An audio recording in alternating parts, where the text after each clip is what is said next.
A continuación, Medicina Ecológica.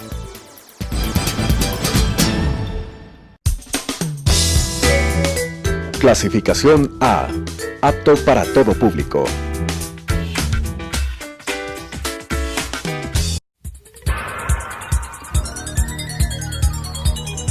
Las opiniones vertidas en este espacio por la producción y dirección del programa son de exclusiva responsabilidad de sus autores y de quienes intervienen en ellos.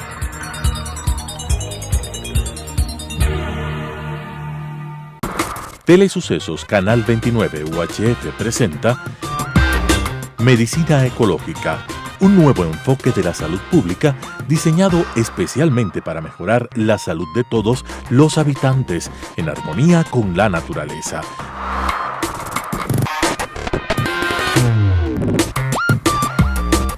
Con la conducción del Dr. Walter Mena Ordóñez. Medicina Ecológica. Amigos televidentes, es una enorme satisfacción continuar con nuestro programa Medicina Ecológica hacia un nuevo enfoque de la salud pública.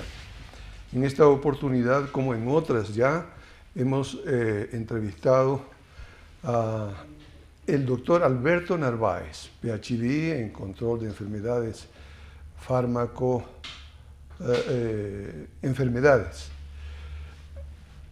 Él es formado en la Escuela de Salud Pública de Londres y miembro de la Mesa Técnica para el Control de la COVID-19 en Ecuador.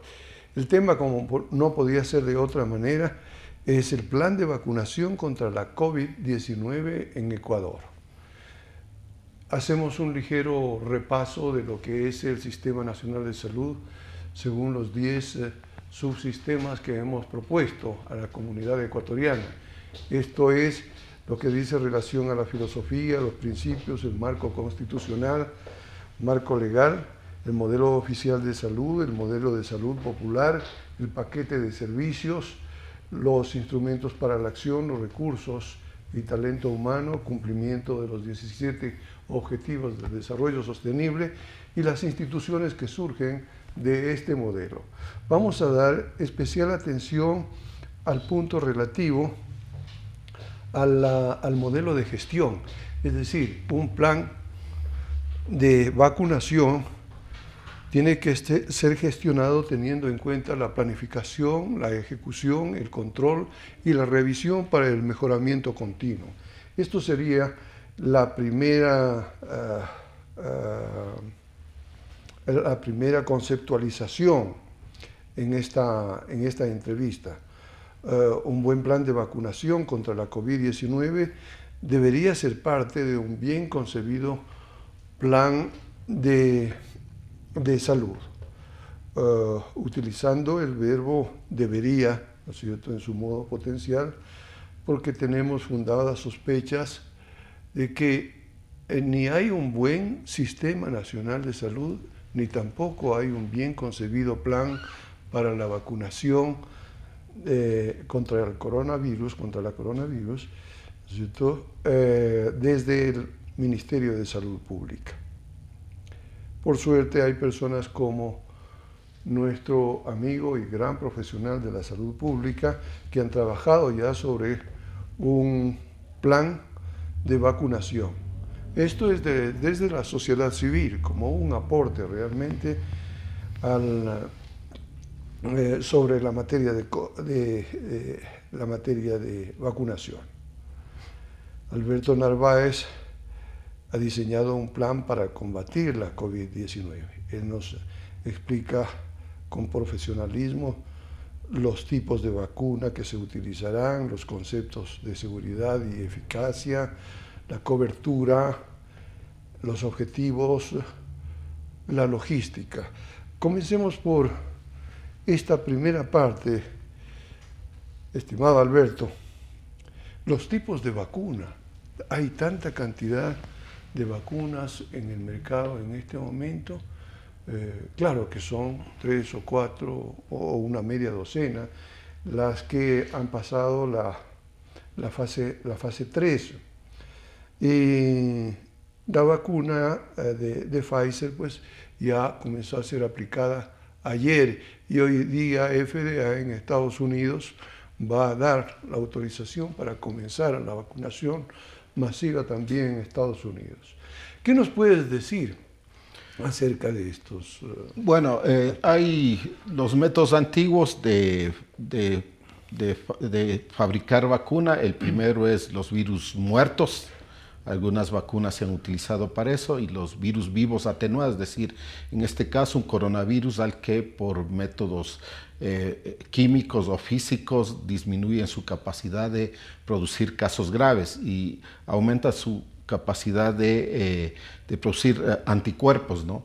Eso, hay ya una de las vacunas chinas, es de virus vivo atenuado, que es el método tradicional, pero que tiene como desventaja el que no se puede producir masivamente. Y por eso ahora hay dos plataformas, le llaman, para producir virus a gran escala, y la primera es la vacuna de Oxford, la de AstraZeneca, y las vacunas rusas, que lo que hacen es tomar un virus, en este caso adenovirus, que son virus que causan gripes o infecciones respiratorias virales muy leves, sin probabilidad de producir casos graves, y al que le han introducido una proteína de superficie que es el spike, y que es la que produce los anticuerpos. Entonces esa vacuna ya los rusos la probaron e hicieron una vacuna para el MERS, que es primo hermano del SARS-CoV-2. Entonces pusieron esa proteína y comenzaron a producir. Y lo mismo lo de Oxford. Oxford está usando un adenovirus de chimpancé. Las ventajas de estas vacunas, además que se pueden producir masivamente, es que no necesitan congelamiento, temperaturas bajas extremas, como el caso de Pfizer y Moderna, que ya voy a hablar de esta otra forma de producir vacunas. Y en este caso las temperaturas son de 2 a 8 grados. Además, los rusos, con la experiencia del MERS, ya están produciendo vacuna liofilizada, que va a facilitar el transporte y también la conservación. Nuestro sistema de salud tiene una red de frío bastante amplia, el Ministerio de Salud Pública, para las vacunas que se han utilizado ahora con los métodos tradicionales. Por lo tanto, y esas vacunas pueden estar en congelamiento de -2 a -8, que es un congelador normal, y las vacunas que necesitan refrigeración. Entonces, estas vacunas pueden usarse a nivel rural y en la red normal que tiene el ministerio. Y el tercer grupo es de estas vacunas que han tomado pedazos de ARN del virus, que le llaman de ARN mensajero, que lo que hace es una partecita del virus que se introduce al organismo, entra a la célula y hace que la célula replique y cree mecanismos para crear defensas. Y aquí existe la idea de los antivacunas, o plantean de que estas van a producir cambios en el genoma humano y todo lo demás, lo que no hay evidencias. Lo que sí se ha descrito en esta vacuna, sobre todo la de Pfizer, es que utilizan algún ingrediente adicional que puede producir alergias. Y de hecho ahora ya se reportó en dos personas con alergias, más o menos no tan graves, pero suficientes para poner cuidado. Entonces esos son los mecanismos. ¿Cuáles son las desventajas de la vacuna de Pfizer? Congelamiento a menos 70 grados centígrados, 70, 80. La de Moderna lograron a este pedacito de ARN cubrirle con una nanocubierta, y por eso la temperatura es solo de -20. Pero son mecanismos el mantener el transporte y la conservación van a ser complicados. Por lo tanto, esas vacunas se pueden usar a nivel de centros urbanos, donde puedes asegurarte que se maneje bien la cadena de frío. Por lo que las vacunas que se pueden usar deben ser las que nos lleguen, porque no habrá suficiente cantidad de vacunas para cubrir el mínimo de 9 millones de habitantes que se plantea el gobierno, sí, a cubrir. Entonces, de eso vamos a tener otra pregunta. Gracias, estimado Alberto. Sobre la inmunidad natural, virus vivos modificados, sustitución molecular, como es el caso de Pfizer, Biotech, inmunidad de rebaño o colectiva, ¿no? El Ministerio de Salud ha declarado a través de su titular que la primera vacuna vendrá al país. es la de Pfizer. La vacuna de Pfizer será la primera que venga al país en enero y servirá para cubrir las necesidades de los ancianos, internados y personas que trabajan en la salud, personal de salud. Siempre ha llamado la atención el hecho de que en algunas partes del mundo, por ejemplo en Suecia, se dio mucha importancia a la inmunización de rebaño o a la inmunización colectiva. ¿Cuál es tu criterio respecto de este? Bueno, el problema en este caso del coronavirus, el SARS-CoV-2, es que su velocidad de transmisión es mucho más grande que todos sus predecesores, que el MERS y el SARS, aunque la letalidad relativamente es baja, 10% de los enfermos. El grave problema de esta enfermedad es su rápida transmisión. Mientras el SARS necesitó 2 años para infectar, el MERS, perdón, 2 años para infectar a 1,000 personas, en el caso de este coronavirus actual, en 2 meses puedes infectar, en 48 días puede infectarse 1,000 personas a partir de un caso.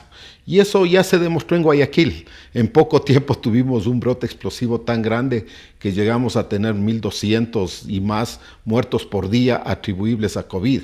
Entonces, el problema es llegar a la inmunidad de rebaño con un saldo de muertos excesivo, con muchos muertos evitables, que son los menores de 70 años, que también se mueren, y se mueren personas jóvenes y dejan en la orfandad. No es atentar al derecho humano a la salud. Entonces existe esa teoría de parte de los grupos de pensamiento conservador neoliberal de que ya los viejos cumplieron su misión y que deben sacrificarse y que no importa que haya estos brotes explosivos, y apuntaron a eso, y por eso no hicieron nada en algunos países, o hicieron poco, dejaron que el virus se transmita.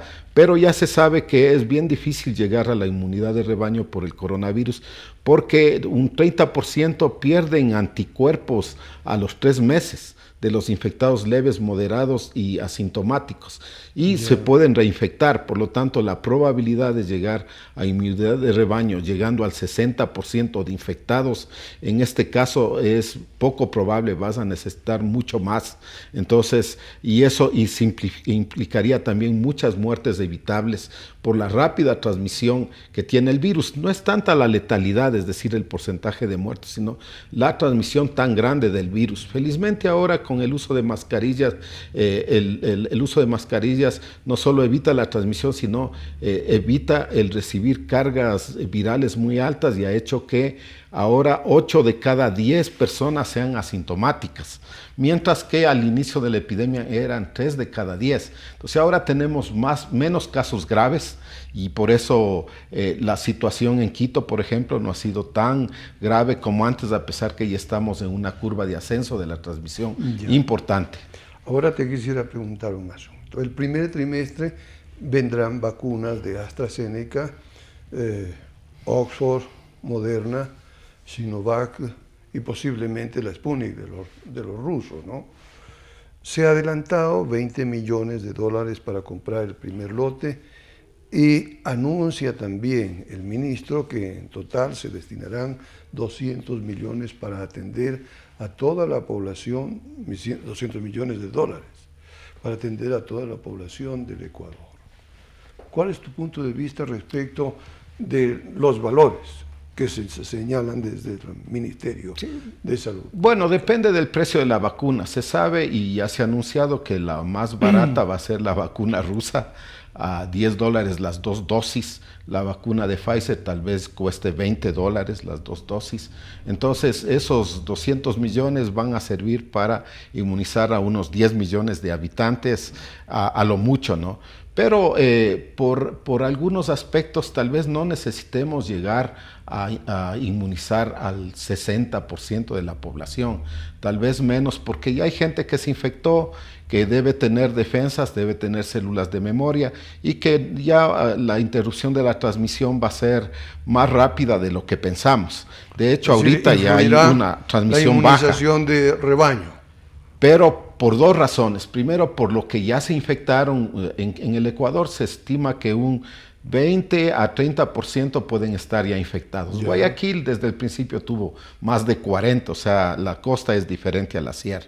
Entonces no es suficiente para llegar a inmunidad de rebaño, pero con 40% más las medidas de restricción de movilidad, uso de mascarilla, distancia y todo lo que se está haciendo, la transmisión va a ser baja y vamos a poder mantener controlada. Contener.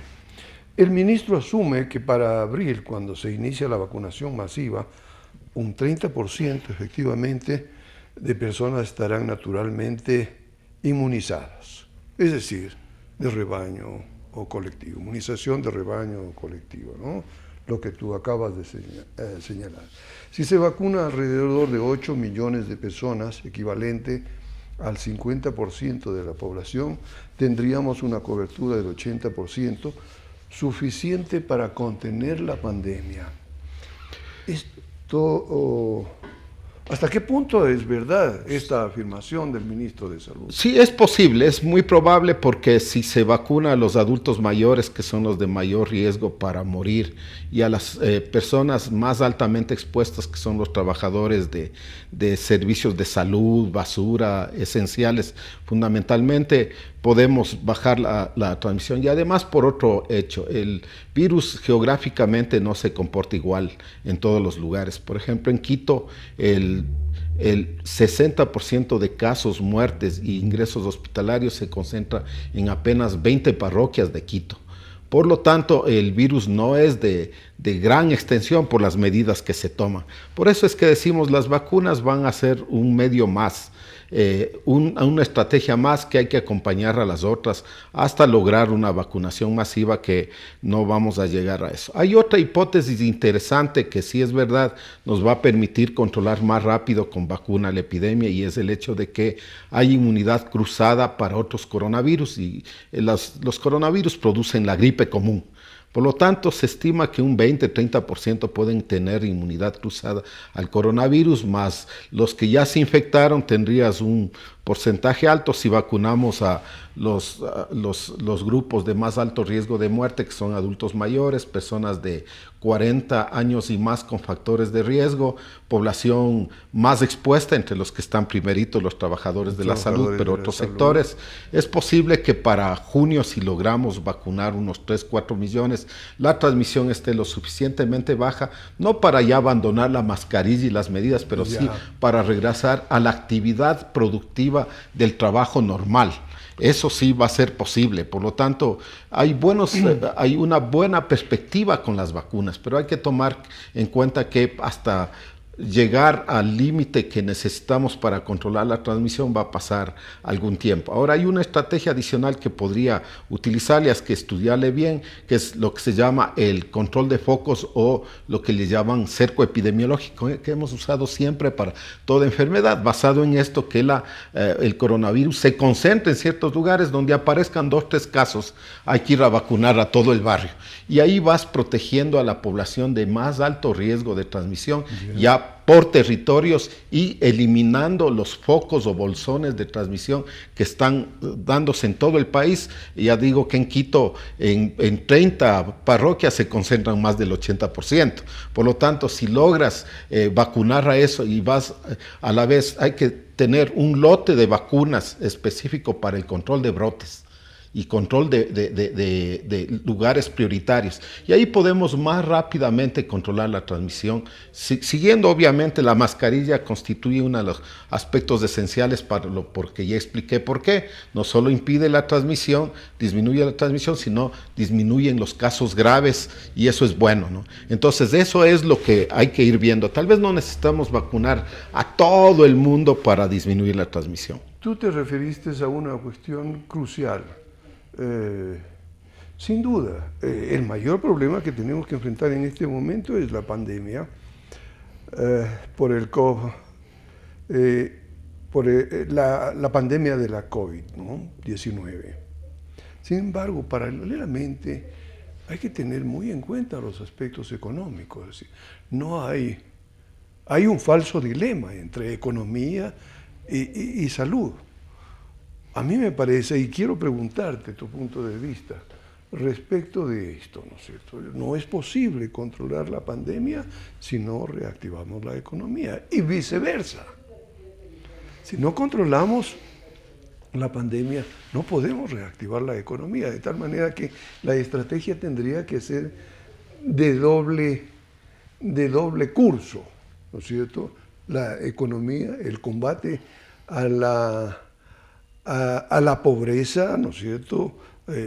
O dicho de otra manera, ¿no es cierto? La reactivación de la economía debe ir paralela al combate a la COVID.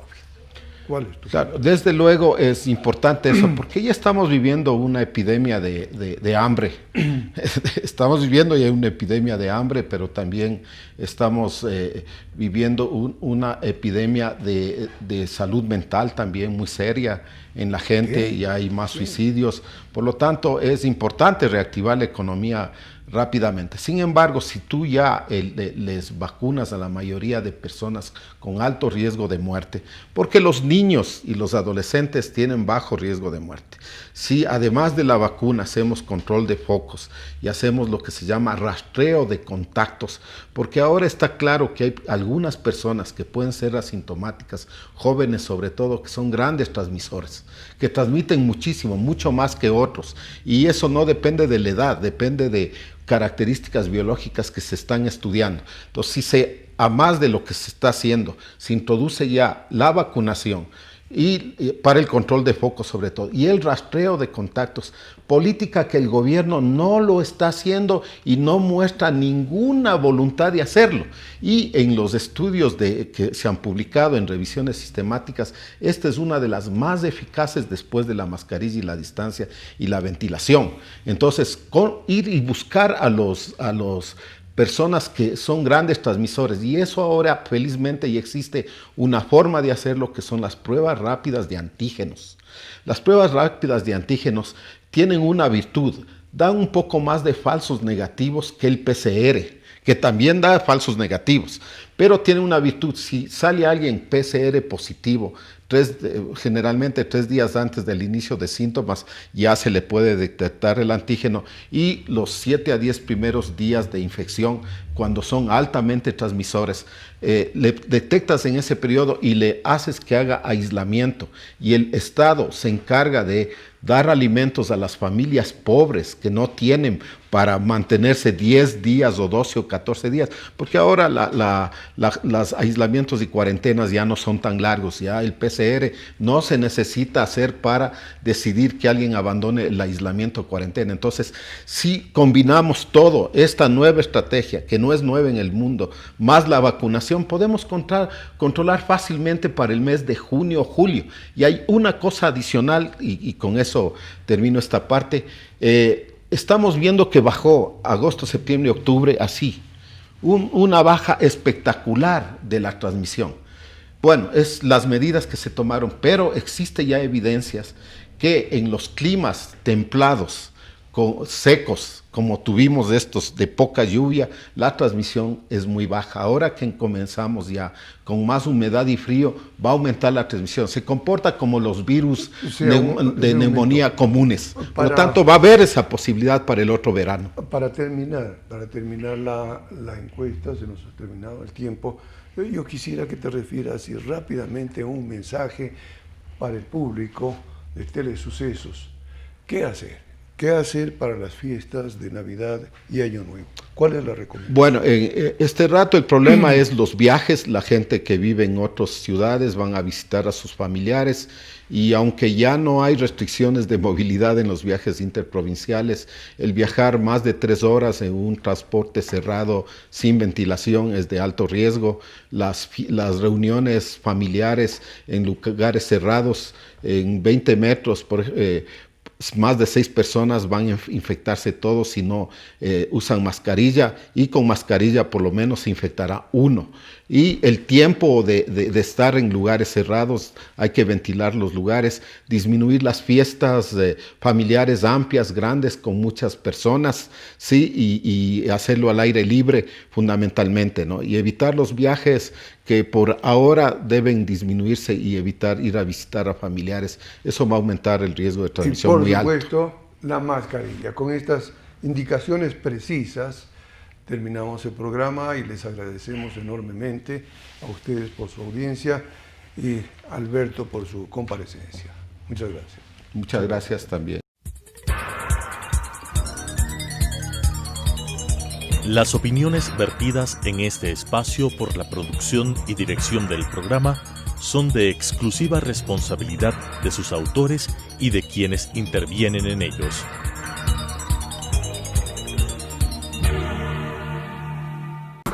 Telesucesos Canal 29 UHF presentó Medicina Ecológica, un nuevo enfoque de la salud pública diseñado especialmente para mejorar la salud de todos los habitantes en armonía con la naturaleza.